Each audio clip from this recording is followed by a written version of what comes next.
Welcome to Interstage Left. I'm your host, Yvette Monique Clark. This is the spot where we kick it about all things theater, from on stage to backstage and even under the stage. We're talking stories, craft, and the passion that keeps the theater world alive. Let's get into it.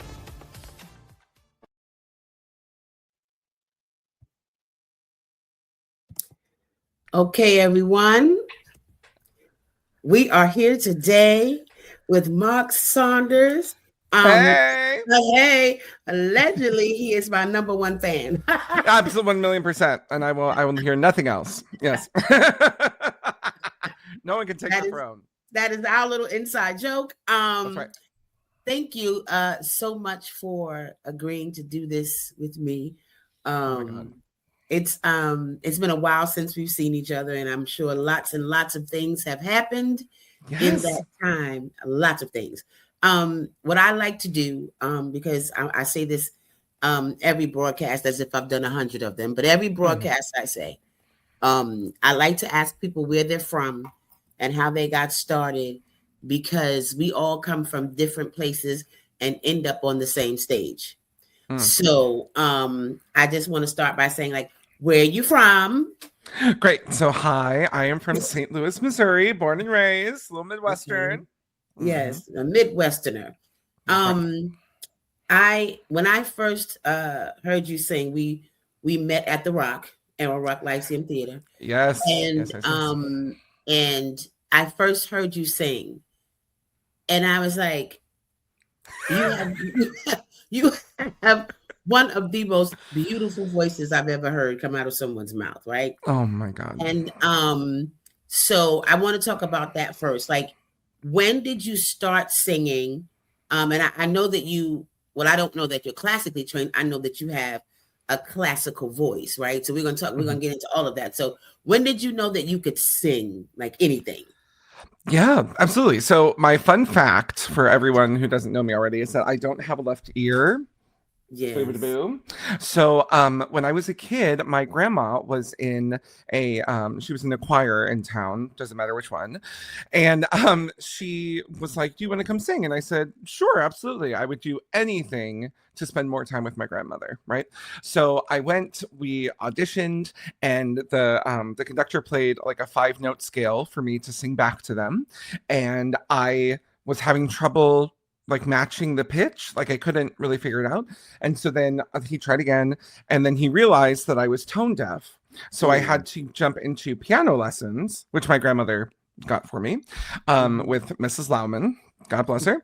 And I started taking piano, and that's how I got my pitch recognition together. So I kind of trained my ear to get that together. And then I went back, I auditioned, and I got in. And that was in 5th grade. So how old were you in 5th grade? Like 11, I think? 10, 11, yeah. Mm-hmm. Yeah. So I started singing in that choir, and that's where I learned about harmony, and that's where I learned about, ensemble singing. And we went on tour, and we did like all this wild, crazy stuff. And it was a lot of fun. We were singing a lot. It was a Catholic chorus, and we would do like a mass every month. So the rehearsals leading up to that were a whole thing. And the summer tours included choreography. So anyway, where we're all just standing in lines going sunrise, sunset. It's nothing crazy. But yeah, so that's kind of like where I started singing anyway, was in that choir. Okay. So you do musical theater and things like that, but what is your favorite style of singing? Like, what is the thing that, like, this is what I'm always going to do forever and ever and ever? Totally. Yeah. I think my favorite style to sing, honestly, is within kind of the blurred lines that cabaret encompasses. So kind of like it's a little bit of jazz, it's musical theater, there's a little bit of classical influence just because of my training going to school and and I was classically trained. Right. So yeah, I think it's just kind of like in that fun little pool that we can call cabaret singing. So like the Judy Garland of it all, anything that she would sing on her show, we'll put it that way. Right. Yeah. When did you enter the world of theater? I was looking over your resume and let you tap, and so when did you start using all of your other skills? and joined the musical theater fray?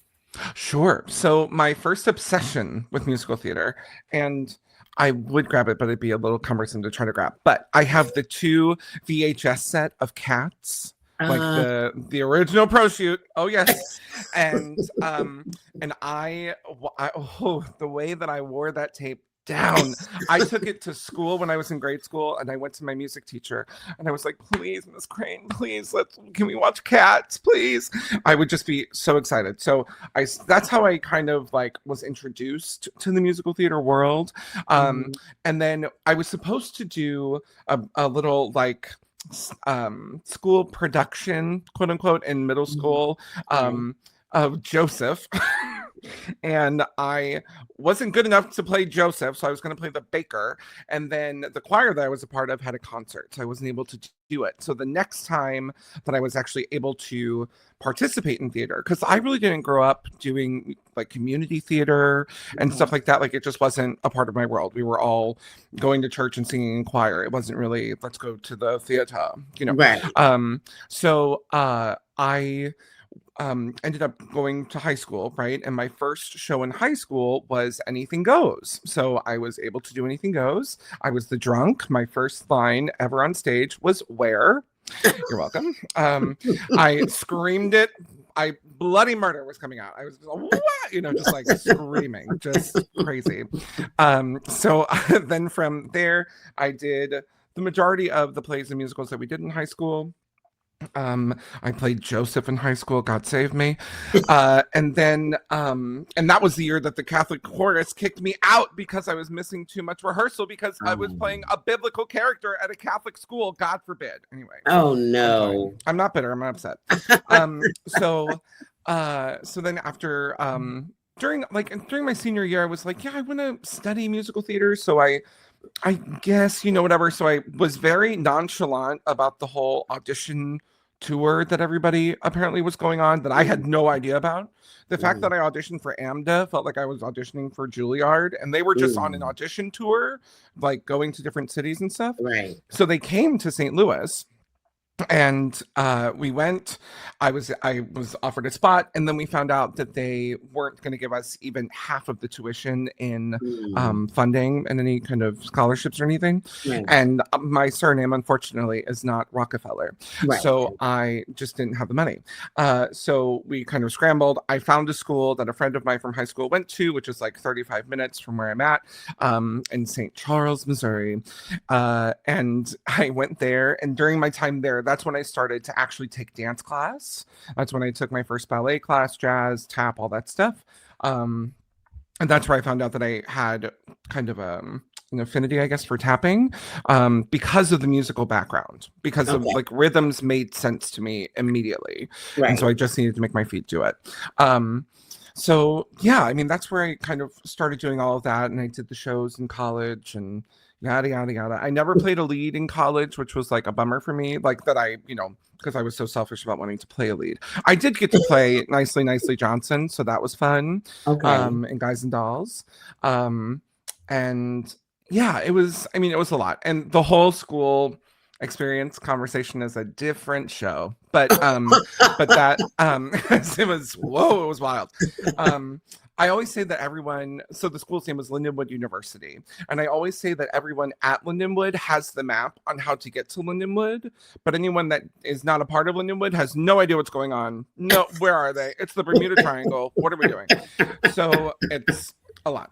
But anyway, so we were just kind of in our own little bubble over there, just doing what we thought we were supposed to do. And it was, anyway. And then I started singing in the St. Louis Symphony Chorus during my time at Lindenwood, and that led me to have like the Carnegie Hall debut and stuff. That was our first year of symphony, and we did this big opera, like staged version of an opera, ended up on the top 10 list for the year. Like it was a whole thing. So that really set me on a path to sing with them. I sang with them for like 10 years, and then, you know, things changed, blah blah blah, and yeah, but I'm still, you know, singing and tapping and doing all the things as much as I can.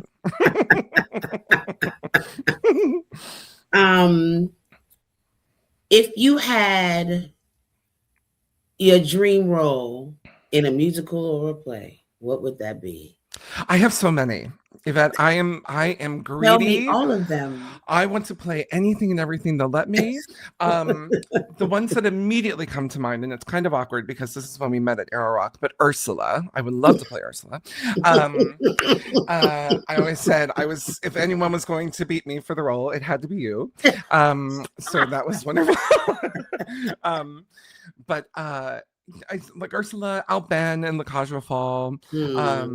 I would love to play Trunchbull and Matilda, just to be like, evil and mean. Yes. A lot of villains. I'm not gonna lie to you. Oh. But I think, there are also like roles in Sondheim shows that that I would love to play as well, which would be like Dot in Sunday in the Park with George, or the Baker's Wife in Into the Woods. Right.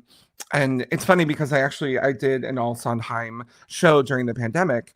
It was a virtual concert thing, and I arranged an Into the Woods. It was so fun. It was so great. I arranged this Into the Woods medley that kind of focused on the prologue, on everything that the women in the prologue were doing. So it all kind of started with their like little line, and then it would merge into their solo for the show. So we started with Cinderella, we move on to the Baker's Wife, etc. So it was a lot of fun. I love Into the Woods. So really anything in Into the Woods that they'll let me do, I will happily do. But yeah, other than that, Barry in The Prom, I would love to officially play Barry. Oh, yeah. Because, my golly, I was lucky enough to do the regional premiere in White Plains, New York, at the Performing Arts Center up there. Such a fun time. And I was the understudy for Barry, and the person who is playing Barry, I love that man. He is so fun, Mr. Keith. He was going to play that role come hell or high water. So like, I knew that I was not going on. You know what I mean? I knew I did not have to study. I didn't have to look at anything. It was a whole thing. So, but yeah, Barry would be fun. I'm sure there are others, like if I just sit here for 3 hours and list all of them. I would like to play Chef Louis again on like a bigger scale, like an obnoxious, Muni Broadway kind of scale. Yes. Playing Oaken in Frozen at the Muni was a lot of fun. And I would love to do it again so that I can actually finish the run. But yeah, those are just, I guess those are like some of them. But there are so many other little things that just pop up here and there. I would love to play Brother Jeremiah again in Something Rotten. And so many things are starting to do it now. So I'm like, please, just let me do it. I was on the tour. Let me do it. Let me do it. Exactly. And Nostradamus also in that show. That would be fun. But yeah, just anything I can be obnoxious and not have to pretend that I like women. You know what I mean? Like, that's where I'm at.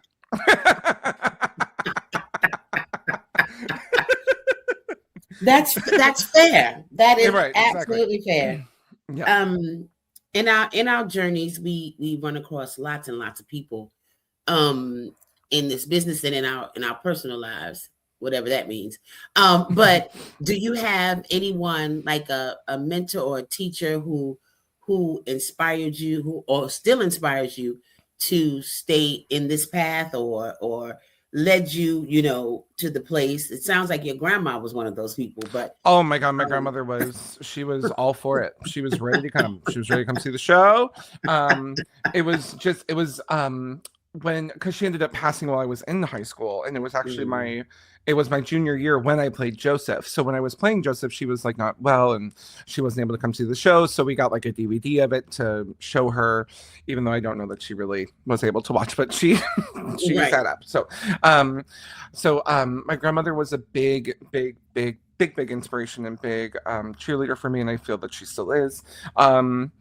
My voice teacher, Debbie Lennon, who I'm obsessed with, she and I met at the symphony chorus. So my first year, she got me one of my first, like, oh my God, I made like real money kind of gigs. She worked, because I don't think she works there anymore, but Webster University here in St. Louis that has the conservatory. She was a voice teacher over there, and one of the heads of the film department was doing this kind of special artsy fartsy, display of something that they had filmed, and they wanted musical ensembles to improvise while the film played. So she asked me to be a part of it. and another couple of singers from the symphony, and we just went in there and we were like, you know, just like making sounds no one cares about, you know. It was a lot of fun, but it was wild. It was crazy. But Debbie has always been such a rock for me, and she's just been behind me this entire time, good, bad, ugly. When I've been a good person, when I've not been a good person. Anyway, but she's a big inspiration for me because she also, we talk about this so much, like we're both just like, God, please either let me do it or don't look at me. You know, like I don't need this wishy-washy kind of, well, come on over and try. No, please, just let me do it. Please, you know I can do it. I'm very capable. You can see on my resume, I know how to do it. Yes. So, but we just joke about that a lot. But she's always been a big inspiration for me too. And I mean, I had there have been people like along the way that have given me these like, you know, big moments of wisdom or, you know, kind of light bulb moments, right? And one of them was an acting teacher I had in college. Her name was Emily Jones. Well, it is Emily Jones. And she, we were doing A Man of No Importance, and I was playing Baldy. I mean, go figure. I did shave my head for it. You're welcome. And because that's a whole nother story. But we were doing the song in the show that he sings is called "The Cuddles That Mary Gave," and he's like singing about his wife that's passed away, you know, long time ago, and just reminiscing with the lead character of the show. And we just kind of sat there, and I was having trouble like trying to figure it out and trying to sing through this. And she looked at me and she was like, "Mark, we know that you can sing. We just need to see a little bit more. We just need to see the actual character come through. And also, by the way, let's pretend that Mary is your grandmother." And so like all of a sudden everything clicked, and it was like, and I was sobbing in rehearsal, you know, like all this stuff. And it was very easy for me to kind of click back into that. So it's always kind of something that I keep in the back of my head, which I might not need to bring up as much as I do, but like, we get that you can sing. We understand. We know that you're going to hit the note. We need more, you know. So I'm not asking you to like pull back your singing, but I'm asking you to bring up the acting and bring up the character, you know. Let's talk. Okay. So yeah, she was a big inspiration for me. She did a lot for me during my time there. Yeah, I mean, I guess those are like the main folks I'm thinking right off the top of my head anyway. Right. Yeah. Right. Absolutely. We run into a lot of shows that we do, what I call like the ones we just do to get the check. And then there are ones who are meaningful to us.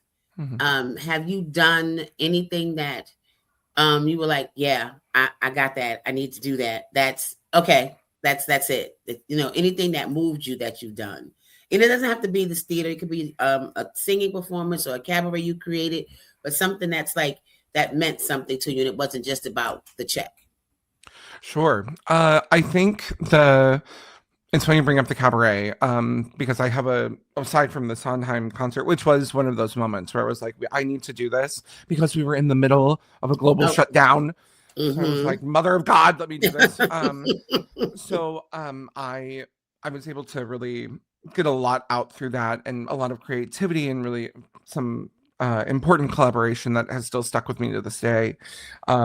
So the Sondheim concert, but also I have a cabaret that you came and saw in New York. It's called Everything's Fine, A Bear in Search of His Honey, which is the most obnoxious title in the world, but I can't just say Everything's Fine or A Bear in Search of His Honey. It's not, I need both. So when I decided to write that show, I had just found out that I had been catfished by someone for 6 years. And it turned out to be, I mean, you know, if you come to the show, you'll find this out as well. But it turned out to be the first person that I was like ever intimate with when I was 14 years old. It turned out to be him. So I was like, that's a little traumatic. Whoa. And I was upset for, you know, like obviously a good chunk of time. And then I was like, you know what? I'm going to monetize this. I know that's right. Right. So I set out to write that show, and that has been a gift that really does keep on giving. I've had the the opportunity to perform it, I think 3 different times, which is great. I would love to perform it more, LOL.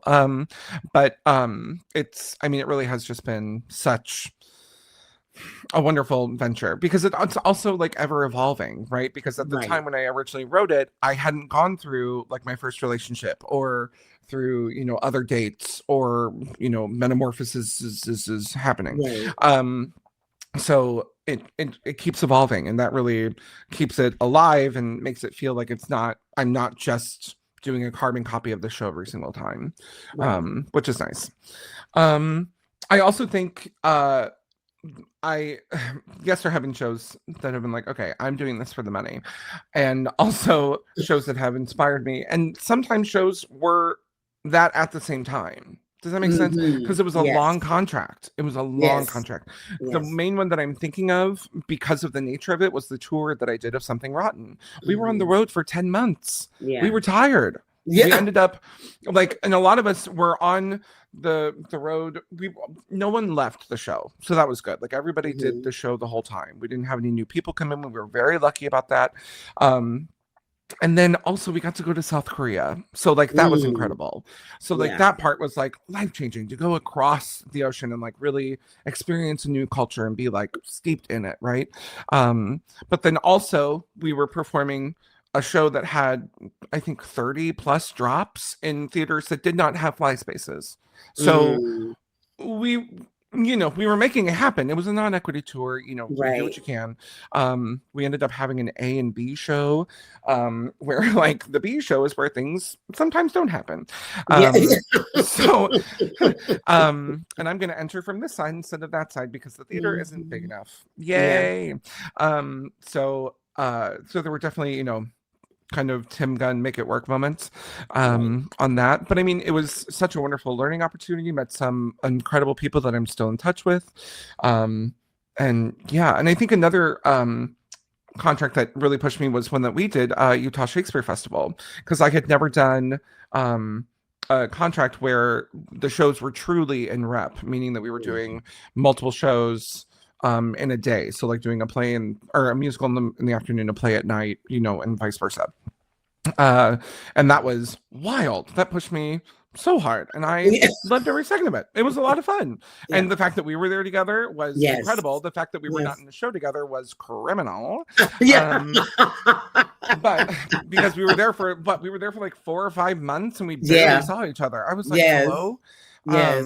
So that was kind of a bummer, but it was still, you know, a contract that really pushed me to do a lot of hard stuff. Another contract that like really kind of changed things for me, just because of the St. Louis of it all, was my first Muni contract when I did Beauty and the Beast. I was in the ensemble. I was the baker at the beginning who says, what about Marie, the baguettes, hurry up, you know, that whole thing, and has a little dialogue with Belle at the top of the show. And it was my first time like kind of being like the first line that's spoken in a show, you know what I mean, like those like little things. And being able to be our guest with fireworks and like sparklers everywhere, and I'm walking down as a shrimp cocktail that spans my arms. It's like, how are we doing this? It was crazy. It was so cool. It was so fun, and one of the best experiences I've ever had. And then another really special moment was the second Muni contract when I did Frozen. I played Oaken, because I got to have my first big solo on the stage and that kind of thing. And for those of us that are listening that don't know, I ended up falling during the second show, and I like rolled my ankle, and when I rolled it so hard that the ligament took a piece of bone with it. So it was a hairline fracture, which was not fun. And the fun fact about the family shows at the Muni is that they get more performances. So like normally the shows, there might be like 7, I think, shows for each of them, maybe I guess 7, and then like the family show will get 9, so that like everybody can come see it, because we know it's 11,000 seats, but like they're gonna be full because everyone wants to see the dress reveal, they want to see the candle, they want to see the you know, big. So I got to do the first 2 performances, and the second performance was when the injury happened. So there were 7 more shows available for everyone to come to that I was not able to be in, which was a bummer. And talk about someone who I'm obsessed with, John Tartaglia, our director. Ooh, he was such a brave soldier during that whole time, and he stepped in and played Oaken for the rest of the run, which was like insane to have an Emmy Award winner understudy me. That was wild. That was crazy. I mean, now that's something you can put on your put a little feather in your cap, okay? Right. It was so funny because he texted me, because obviously we're signing the wall and doing little wall text and stuff. Right. And in his dressing room, he wwrote Oaken plus Mark Saunders, and he sent me a picture of it. And I was like, oh my God, John. And he sent me flowers. Like he was just the kindest person. The community as a whole was just incredible about the whole situation. But it was a really special moment to have with John. Not great circumstances, but like a lovely moment to have with him. You had the experience, which is something. Yeah. So those were some fun contracts I got to do. So I don't have to ask the question of what's the worst thing that happened to you on stage because you just told it to me. Well, I mean, there are multiple stories. Don't get me wrong. And I will happily tell you. Let's go back to high school when Mark played the cat and Honk, which was like so fun, such a fun part. I ended up winning an award for it. It was so much fun. The night that I think it was the night that the quote unquote critics came, high school students that needed to write, a paper. But that they came to watch the show. I decided that I was going to forget 90% of my song. And I literally scat. I started to scat on the stage. So the song is Play With Your Food. And the main thing is you can play with your food before you bite it. And then here's another fun phrase that you get to sing, right? And it kind of keeps going down that little path. And then it comes back to you can play with your food before you nibble. It's something, whatever. Right. And I literally said, you can play with your food before you bite it. And the way that it flew out of my mind, I had no idea what I was doing. And then from that moment, because I am at that age, I mean, it's gotten a little better since I've gotten older, but it was hard to do a reset. Okay, let's go back to where we were. Let's remember what we did.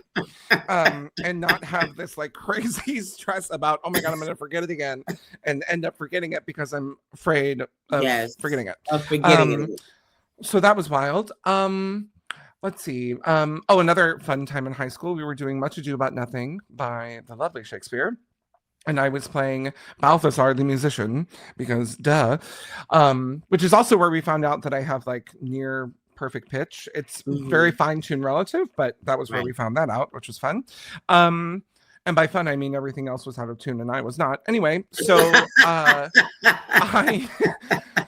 we're doing the show and I had this weird, it was something from St. Louis Shakespeare, the place that they do the festival in the park and all this stuff. So it was a lovely costume. Zipped up in the back. I felt real fish. I was like, oh, not me in a dress, and I had this other moment where I was a page boy and I said, yes, I'm going to go get the person you're looking for. And then I had to run downstairs, take off a shirt and pants, put on the thing, zip it up in the back and go. And I always needed help, obviously, because it's a back zipper and I'm a boy, so I don't know how to do this. So I run downstairs. The drawstring on the shirt got caught, so it wouldn't come over my head. And then the pants obviously flew off, but I couldn't get so I'm trying to get the shirt off. It's taking 5 hours to do this. I finally get it off. We get the thing on. They don't even zip me up. One of the girls gives me her cape, throws it on me, and basically pushes me out. By this moment, the actors on stage have improvised Shakespeare to get past the song because they're like, we got to go. We got to keep on moving. I don't know if you know, this is Bishop DeBerg High School Theater. We really got to, we're on a clock. We're not going into overtime. It was, so I literally ran out and then was like, okay, and then left. So I just booked it off the stage. Also, that was the night the Cappies came, which was the organization that did all the reviews. And I was nominated for it. So I don't know what I did right. But anyway, that was a fun time. Oh, the Something Rotten tour. This is just a lovely trip down memory lane. The Something Rotten tour. Again, we did that show for 10 months. I would say this was like month 7. And I go out on stage. We see the light and change how I'm thinking, all that stuff, right? And I run out stage, all excited. And we do the quick change. Quick change goes really well. And that's an exciting time because sometimes it was real scary because it is just so quick. And I have to run back on stage and tell Portia, girl, get it together or I'm sending you to Scotland. Like, you got to figure it out. Like, get out of here. And then I like berate Nigel and I would leave. I went out on that stage. I said, Portia! And like nothing, no words. Had no idea what I was supposed to. Also, the other thing about this scene is that we cannot move on until this happens. Right. Literally, words need to be said in order to go. So I just was like, just, I don't know what I said. And then I told her that I was going to send her to England when the show 1,000,000% takes place in England. So where am I sending her? Where are you going to send her, Mark? Down the street? Yeah. England? It was insane. And I walked backstage and everyone is like, what just happened? I was like, girl, I don't know. And then because my brain apparently was still kind of in, high school Mark mode, the next couple of nights I was like, okay, Portia, you have to, like going over the lines. I was like freaking out so bad. I think it might have happened like maybe one more time or something because I was just like freaked out about the whole thing. But yeah, also, by the way, Brother Jeremiah has a total of 8 minutes on stage. So I really made a mark, no pun intended, but here we are. It was crazy. It was just a wild time. I mean, and and aside from obviously me falling on stage. Oh, also the night that I fell on stage at the Muni, we had these mugs because every Disney show needs mugs. Right. We had these like little, like we're all drinking kind of thing for Huga. And I go to take a drink of nothing, whatever. There's nothing in the cup. So I'm taking a drink, whatever. And normally, cups are clean. And for some reason, this cup had not been wiped out. So there was like a little bit of debris in it because we're also in an outdoor theater. Like it's bound to happen. Right. It sucked that it happened to the person that needed to scream a high A right after I did this. So I did this and like I'm just suffering this like dust bowl happening in my cup. And then I had to obviously continue and scream out these notes. And it was not my best. And I was like, well, I'll get it tomorrow. And then I fell. So it was like that was okay. The show. That was cool. Neat. Super fun. All the time. Great. But when we are in a show and we go up on our lines, it feels like 72 minutes have passed. A week. A week has passed. People, there was a baby born while I was trying to remember my line. It's horrible. It is the worst. Like the white room is the worst place to be. Yeah. It's horrible. Your whole body is like, it's a fear. It's a panic. And then like, how do we get out of that? Like, how do you come out of it? Like, you're like, I'm going to jack up the rest of the show. Cause I don't know where I need to go home and take a nap. Cause I can't finish. I don't know. Is it too early for intermission? Can we skip? Thank you so much. Did we just finish the overture and I'm ready for intermission? Because I have messed this entire show up. Yeah, that's don't know where I am. It feels like the end of the world is what it feels like. 100%. And then it's also in those moments where the other actor literally cannot help you, or else that will ruin the show more, because then they're all of a sudden a soothsayer. And they're like, I think you meant like, I don't. Oh my God, it's horrible. It's horrible. And it always happens when no one can save you. Every single time. Every single time it's like, this is all me. I can't get out. 100%.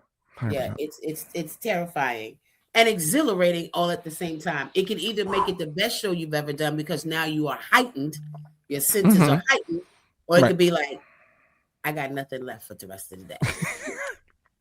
I'm calling out. Understudy, please. Thank you. And then like, Mark, you're in the ensemble. And it's like, I need somebody. Thank you. Thank you. Right. Um, let's see. Um, we as performers, we sacrifice a lot to do this. Mm-hmm. Um, and our mental state, our emotional state, our financial state, all for people to come and sit and say, "My God, you must love your job." Um, we do love our jobs. We do, Yeah. because nowhere would you take this abuse if you didn't love it, right? Absolutely not. So what do you do to take care of those aspects of your life that and even we miss family functions, we miss um all kinds of things. And so for the sake of the art and trying to balance that life work situation, how do you, like, make that work for yourself to keep you, sane, to even to do what you love to do, if that makes sense? Well, Yvette, I can really sum it up in one word. Therapy. It's a lot. There is a lot to try to navigate and like push through to get through the Yes. mud of being in theater and being a performer, and Yes. not to punch everyone in the face that says, "Why aren't you on Broadway?" You know, Mm, because it's that like, question. well, that's great. Can you call them? Could you call them? That'd be great. Thank you so much. I really appreciate if you could just give them a call Broadway, and say, I found this guy. You won't believe. I there's so much. There's so much to it. I am also not the best at like taking care of myself in that way, because I will suffer so much in order to get something done. It is it's almost like I feel like it should be counted as like an Olympic skill, the amount of things that I would do or not do to make this happen.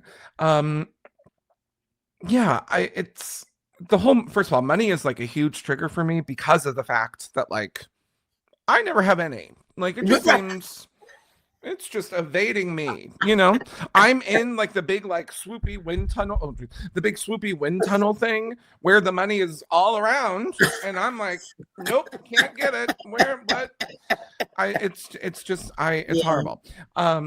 When I'm not doing theater, I'm trying to do like admin kind of work. So I've worked at multiple hospitals. Right. I've door dashed, which was not great. It's just not for me. But I've done a lot of customer service work because I have a personality, and I also, because of theater, have patience, like the patience of Job. I have. Mm-hmm. It is crazy. But I just try to like remember that like something eventually is going to come. It's not going to arrive when we want it to, because that's just how life is.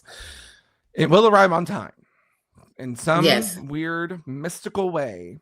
It will arrive on time. It yeah, it's just a big balancing act that I have yet really to master, unfortunately. Mm-hmm. Therapy has really helped, which is great. Trying to have those like close, ride or die friends that you always talk to about anything and everything. There's nothing that's off limits. Right. And just really leaning on them for a lot of help. Mm-hmm. Obviously family, helps a lot. And yeah, because like my big like story from like the last year was that I moved to New York, and I was there for like maybe 5 months, and that's being generous because I was like not in New York as well, not Mm-hmm. because of gigs, only one time because of gigs, but because I drove up there with my stuff, and then I wanted to bring my car back to my mom so that she could have my car. Right. So went up there, was there for a little bit, did a concert, came back for Christmas, got stuck here because of snow, went back up to New York in like February. Um, had to come back for a gig here in St. Louis. Found out my roommate was he had been looking for a new job, and I knew that, and I knew that he was looking at a bunch of different places. And Right. obviously things were moving quicker than he could really relay the information. Right. So he ended up finding a job that was in another state. So, and his husband was on a ship. Like he's performing on ships he's in rehearsals for a ship right now. Right. He's on the boat. Right. And the roommate that I was with, he was moving. So I was like, well, I'm coming home this summer anyway to do Frozen, so I guess I'll go up and get my stuff. So I was already home in St. Louis, so I drive back up to New York. So I've done this drive a total of 4 times Oh, from St. wow. Louis to New York. It's a lot. And it's also like a multiple day thing because I'm not driving 16 hours at once. Yeah. No. And that's with no stopping, so no. Right. So I get up to New York, grab my stuff, went to a callback for something that I ended up not getting, where also in the audition room, because I had an agent at the time and they told me that the feedback that they got, which I asked for, because I was Right. like, what happened? Like, I know that Right. like I'm really right for this part. Right.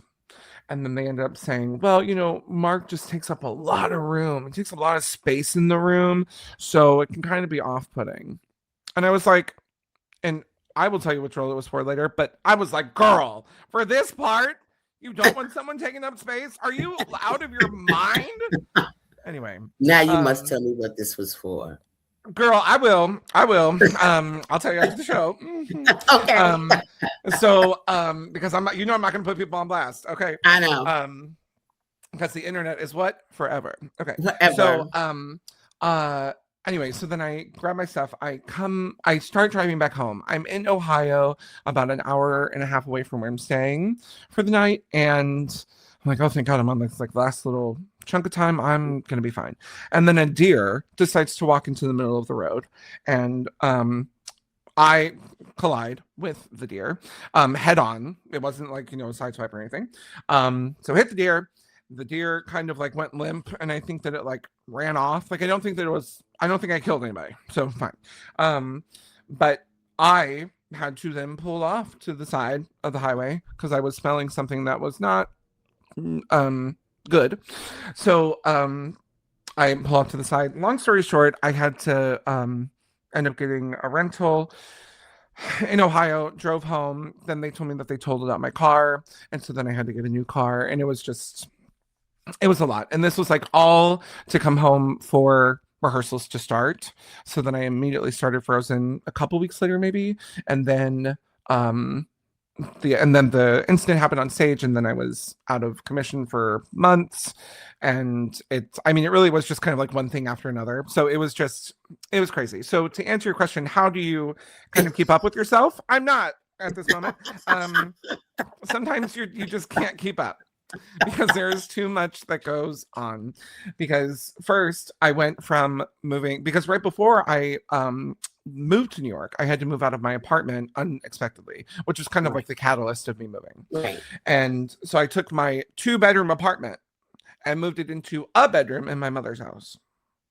So big downsize, right? Mm-hmm. And so then move and all that stuff. So it was just,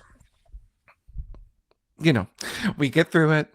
We can laugh about it now. Ha ha ha ha. I hit a deer. But it's just crazy. Things don't really let up that much. And when when it does, you're not aware that it's let up, right? Because then you're looking back and you're like, oh, that was my time of rest where I should have really just soaked it in. And now we're here. So and then also, along with that, because that was obviously, those were multiple lows that happened. But then on this side of the world, like I just had a little war of contracts that I had to get through because I had 2 theaters that offered me a contract at the same time. So a person with no agent anymore, because I moved out of New York and they don't want to represent people who don't live in New York. Fine. Right. I had to call my friends and be like, hi, what do you think? Because both contracts have things I want to do, and I'm kind of struggling with what to do, blah, blah, blah. So, and I made the decision, and I told the one theater, I was like, oh, by the way, I got another offer. After I had told them that I was no longer receiving offers, and I didn't know that this other theater was going to offer me something. Right. And they were like, okay, well, we need to know by like noon tomorrow because we're doing auditions and callbacks in New York for this show. So like, please let us know. And I was like, okay, I got it. And I did. They knew at 6 a.m. Holy Toledo. So, it really is just kind of, up, down, up, down, up, down. And here we are, When that happens, it's either feast or famine. And sometimes 100%. You'll have like 3 different theaters and you're like, I can't do all of them at the same time. And then it's like a Correct. year before you get another show, and you're like, I'm sorry, what's happening? Yeah, it's feast It's or famine. horrible. Yeah. Because that's also it what really happened is. with Frozen. I was lucky enough to do Newsies at Stages here in St. Louis, and that was like at the right before I had to move out of my apartment. And then from the time that I moved to New York to the time that I moved back, Frozen was my first show that I did. I wasn't booking anything else, so like that was like basically a full year of no work. Aside from like some concerts that I did, but I wasn't paid for them. You know, like. I was trying to make connections, and I did, but you know, it's yeah, it's a whole thing. Yeah, it's a whole thing. With that being said, just another dream role, Miss Stefan in Death Becomes Her. I need to be her. I need to be Stefan right now. I need to. Oh my God, that show is incredible. Crazy. Incredible. I was enthralled and giggling and laughing the entire time, from curtain to curtain. I've never laughed so hard in a show in my life. I was like, "Are you kidding me?" Because I went to see, a friend of mine took me. He's like, I said, "Yes, I want to see how they're going to achieve this because I love the movie." And I was like, "Y'all better, y'all better." Mm-hmm.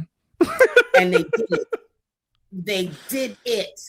Yeah, I was very impressed with Death Becomes Her. I might try to see that again. I don't know if it has a closing notice yet, but I'm going to try to see. No, I just know that Jen Samard is going to be leaving soon. That's really all. Okay. But, yeah. Okay.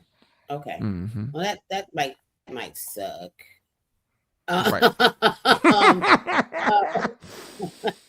No offense to the new person that's going to replace. Yes. They'll be amazing.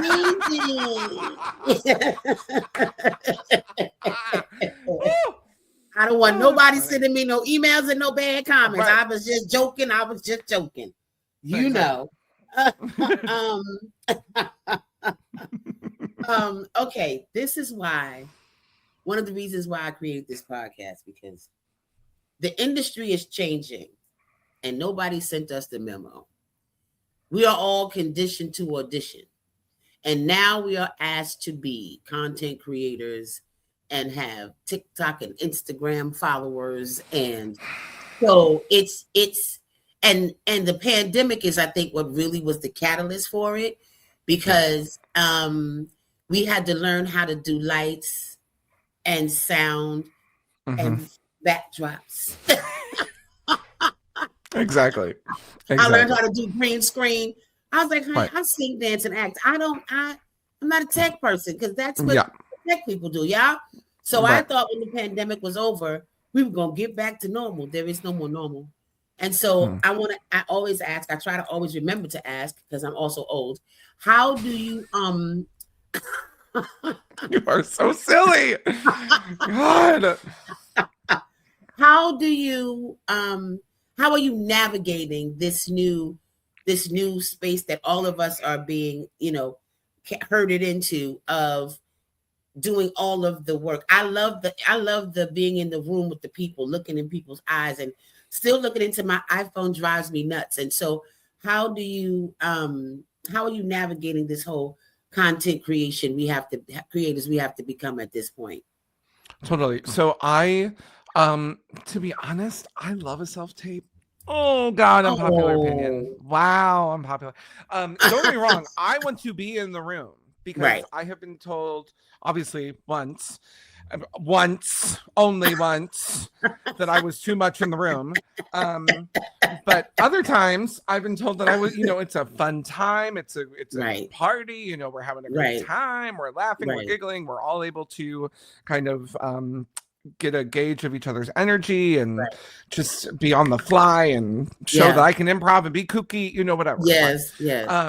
Which is all very fun. But I mean, I like a self-tape. The problem is, for me, that the roles that I'm being seen for are roles that people don't want to self-tape for, or don't want to watch self-tapes for. I'll put it that way. So like, I just because another dream role would be Edna in Hairspray as well. Absolutely. So and fun. I would love to be your motor mouth. Please. Oh my God. Let's put that. Let's put that out because Hairspray's coming back around. So let's put that out there. Yes. Everybody, Yes. Mark Saunders as Edna, Yvette Monique Clark as Motormouth. Thank you. Okay. 100%. Thank you so much. And if we could get Jonathan Bailey for Wilbur, that's all I'm asking. Anyway, that'd be great. So because he's going back to theater. Okay.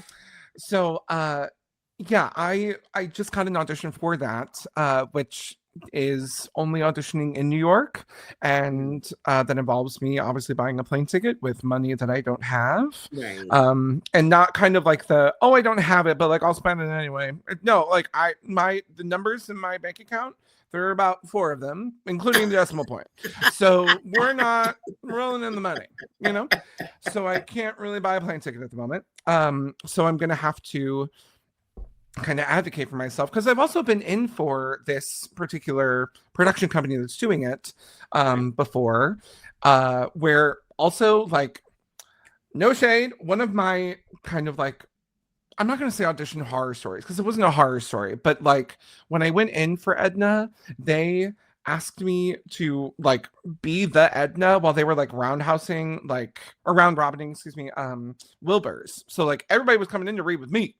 And I was like, slay. Well, let's go. Sign the contract now. Do you want me to wait? I can. You can take measurements. I'm ready today. Do you want to fit the wig? I have a wig cap. So and then I ended up not getting it because they had somebody else who had done it before with them that they just brought back. But one of the Wilburs that I read with ended up getting it, which was like a gag. Anyway. Okay. So so I would like to read for them again and be in the room where they were like, oh yeah, you seem really fun. Like we're having a good time. We got to, but also the other thing is like, you got to hear me read this about 400 times. So what do you mean you need to see me again? What? Just have me let me put it on tape, please. Just let me put it on the tape. Right. It's not that serious. It's not like I'm a surgeon and I have to be there in person. Relax. I just need to sing the song. Yeah. Just let me read the thing and it'll be fine. Just read the thing. Girl. Anyway, so I do like a self-tape. Because I have a wonderful person that I was when I did like my first set of like real headshots, they really coached me very well on how to kind of get through the camera and like really peer through and see the person and really get the point across kind of thing. So like that's been really helpful. And then with all the on-camera stuff, I've utilized a friend of mine who is very much more in the TV film world than I really have ever been. So they've also coached me on things. So I feel like I'm doing it okay with the tape itself, but for some reason something else is not clicking and no one's telling me what it is. So right. I don't aside from the fact that I'm a big loudmouth in the room. That's all that I've gotten back. One time. So I don't, because that's the other thing about auditions is that we're just not getting any feedback at all. Yeah. And I understand we're not doing so that we can change it or exactly. fix it or whatever the case is. Yeah. And I understand like 4,000 people coming in for a summer season. No, you're not going to get feedback. I get it. But if you're doing one show where you have like 150 people come in and you cast like 30 of them, like send like something that says like, hey, this is what we thought. Sorry, it didn't work out. Or, whatever. Like we can have some kind of, hi, no, it didn't work out. Bye kind of thing. Yes. So that we have some sort of, what am I not doing? Like, what am I not doing? I have my resume is amazing. It's clear that I can do it. So what am I not doing? I don't, it's a mystery to me. So own vehicles are happening, and it forces us to be more creative, and not have to wait for someone to say yes. Right. And that's where all of us have to be at this point. Truly. It's just, it's a lot. I know. And I'm also like, I'm kind of like loving the TikTok of it all. I was a big, like, no TikTok for me kind of girly, like during the pandemic when everyone was like getting introduced to it. I decided, wait, to see if it really sticks around. like there were moments where I wanted to like sing with something that was on TikTok, but I was so hard-headed that I downloaded the video and edited it together with the video that I made outside of the platform and posted Mm, it not on the platform. Like I was anyway. So, but the TikTok of it all is kind of coming in handy now because like I'm trying to like kind of gauge, what people want to see from me, what's coming across really well, just doing random little covers of things right. that I just have a little bit of inspiration to do because now I'm teaching for a music school here. I'm teaching voice and beginner piano and Okay. all this stuff. So I have access to a facility where I can go into a room and I'm not saying it's not NBC, but I can Right. film something in there Right. and make something happen and make some good content. So I'm just trying to take it where I can get it because it's hard to really gauge what people love, what people don't care about, Right. Right. or what they're just. And I'm also trying to become like an affiliate for things. Like it's a lot. It's a whole thing. Yeah. Yeah. It's a whole nother part of the business. And I feel like Mm-hmm. if this is what it is, they should start teaching it to the children in school. 100%. And these fine arts degrees and all of that, teach them how to navigate in this internet world because this is where we are. Yeah. The AIs and the BPs, whatever it is. That's what Girl, I mean. That's a the LMNOPs. I can't. Yes, the It's too much. LMNOPs. Teach it to the children so that they Right. don't come out with the what do we do now? But a lot of them are on the Instagrams and stuff like that, but they're not using it to boost their careers. Teach them how to use it the way we just fell into it. You know what I mean? Right. Exactly. What else did I want to ask you? Oh, okay. So this is a little bit out of order, but we all do crazy things to get ready for a show. Mm-hmm. Things that we eat, things that we say, things that we will spin around 3 circles to the left and once to the right. Like, what are your pre-show rituals? Like, what is your favorite snack and rehearsals? Those 2 questions. What's your pre-show rituals and your favorite snack at rehearsal? Totally. Well, first of all, thank you for telling us your ritual, your routine. That's great. I'll try that.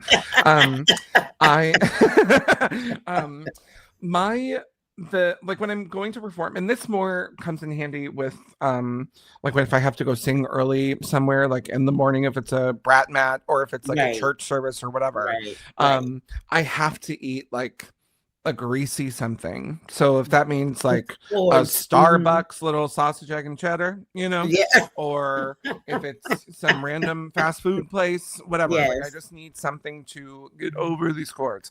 And I understand that's not how it actually works, but you know what I'm saying. To just like lubricate something.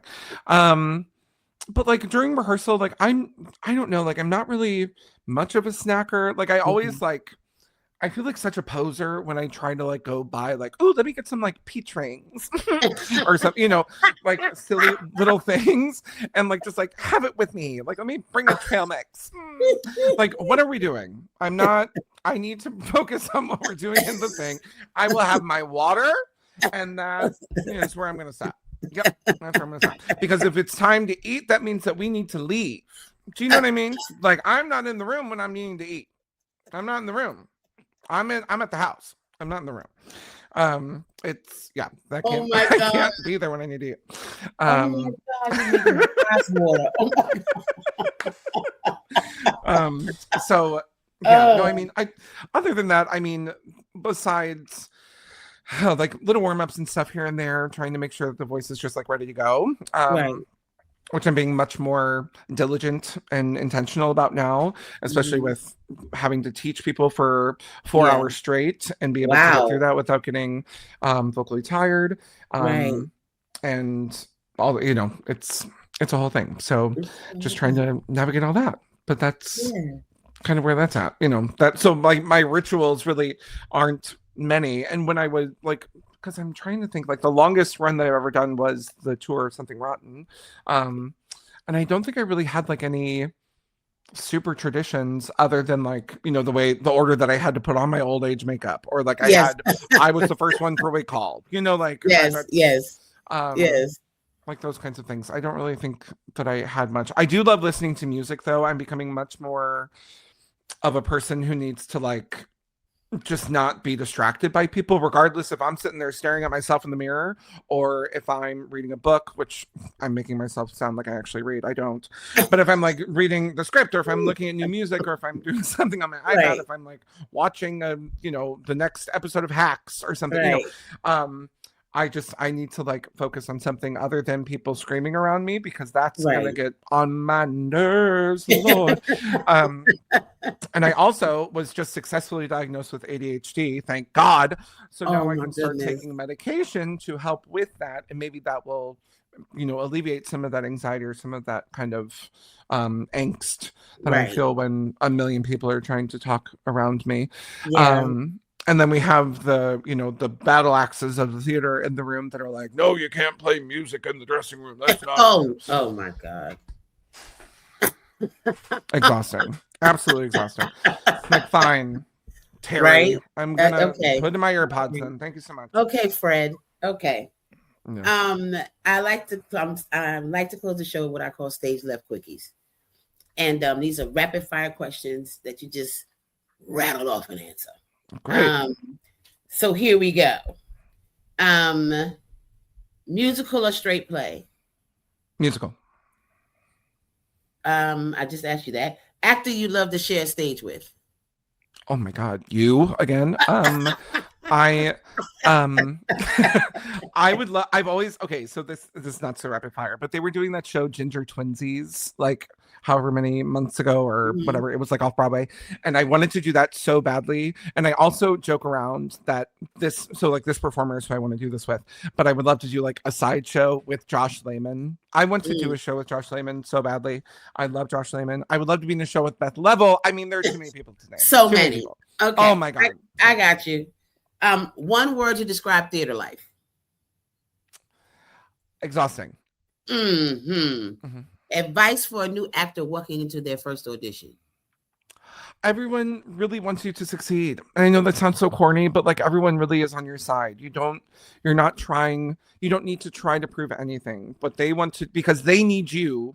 You do not need them. Amen. Right. So, just go in there and do it and get the nerves out. It's going to be nerve-wracking. You're going to be fine. It's not an atomic bomb that you're trying to not set off. Yes. Okay. Relax. Yes. It's okay. Yeah. Finish this sentence. The stage is where I fall.